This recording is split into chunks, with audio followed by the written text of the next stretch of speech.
Thank you, Honorable Kajwang. Praise God, Church. Praise God, Church. You are not used to me saying these things. To the family of Mama Asio, led by my brother Caesar, and my sister Adis, to the leadership of the church that is present here, including Elder Kawino. Those who do not know Elder Kawino is the one in charge of the finances of that political party called ODM. And I want to advise other parties that if you want a person to look after the resources of the party, you should get an elder from the SDA church, because for all the years that ODM has been in existence, and because we are publicly financed, we have never had an audit query. We have received clean audits by the Auditor General's office because of this gentleman here. So I am very serious when I say, get someone from the SDA church, preferably an elder, to look after your finances. I am here in my capacity as a senator for Nairobi, as SG of ODM, as a deputy whip of the minority, my brother Caesar, to say pole on behalf of the entire party, the leadership of the party, some of whom have reached out directly to you. Caesar and Adis are amongst the people who can say they knew Sifuna before the rest of you knew Sifuna. These are people who can testify to where I have come from in my journey. I consider you and your entire family as my friends, and following the demise of Mama, I say that I have to come and say pole. I may not be able to join you on Saturday, but I want you to know that we are together. I will leave this service, I think the right word to use is incited, by the life of Mama. I have read through this beautiful eulogy of hers about the story of her life, and it has reminded me of the things that we are having conversations about even today, about the centrality of values in every discourse, and that you can never ever compromise your values. She has taught me to challenge established norms. She was a challenger of established norms about the place of women.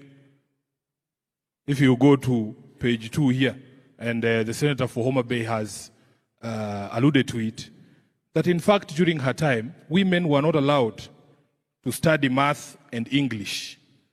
There is no non-justification for that.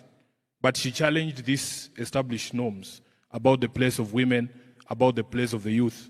We are having a conversation in this country, and I remember even growing up that when young people spoke, most of the time it was interpreted as disrespect. Our own mothers, you know, our generation have seen these things. We were taught by our fathers that the place of women was in the kitchen. It was our fathers who taught us these things. But Mama Asio is teaching us that in fact if you give women the opportunity to be also in the living room and in those decision rooms, a lot of progress can be achieved. If you ask the women here, who is the biggest impediment to the progress of women, what will they say? Say it loudly so that the men are the biggest impediment to the growth of women and the women's movement. Isn't that so? I am very proud as SG of ODM, my leader, the Honorable Raila Odinga, has taught us that men have only 2 options when it comes to women's progress in this country. You either support the women's movement or get out of their way. It is that simple. They will take care of themselves.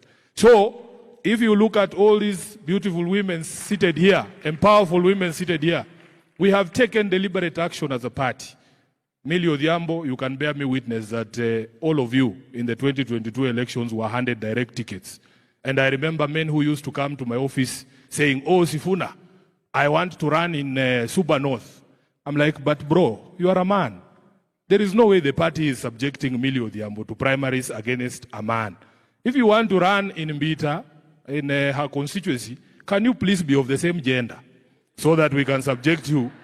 Because There's a reason, and Honorable Kawino is here. We want to grow the numbers of women leadership in these constituencies. And because the president of the Women League is here, she will tell you that another deliberate step that we took in the last election, because there are many obstacles that are placed in the path of women leadership, including the cost and violence that you have seen here, Mama Asio herself faced.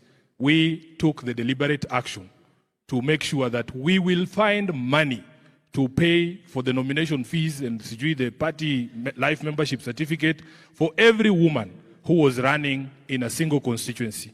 And I know all of this because ODM has a program called He for She, that the women will not succeed if the men don't get out of their way or don't make deliberate action to support them. The patron of He for She in ODM is yours truly, Edwin Sifuna. Let me conclude by saying that I have also been very incited by the story that was told by Mama Zipporah Kitoni. I was very happy to hear that at some point Mama Asio threatened to resign because things were not going the way that she thought they should go. Munanielewa? Munanielewa? Saa ile mambo inaenda mbaya, you have a responsibility to put down your foot and say, this is not who we are. This is not what we stand for. These are not our values.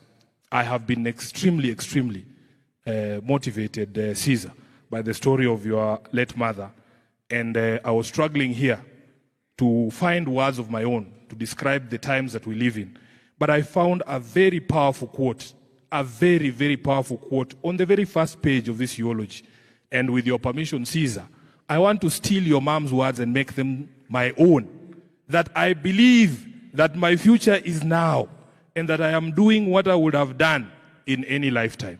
May the soul of this very great woman rest in eternal peace. God bless you. Thank you, Senator Sifuna. You may have noticed that I stood immediately to ensure that he didn't resign at that point when he was trying to go towards that direction. He's a friend of mine, but if he was a sports ball, it would be a rugby ball because you'd never know where it bounces next. There are two people, and if you allow me,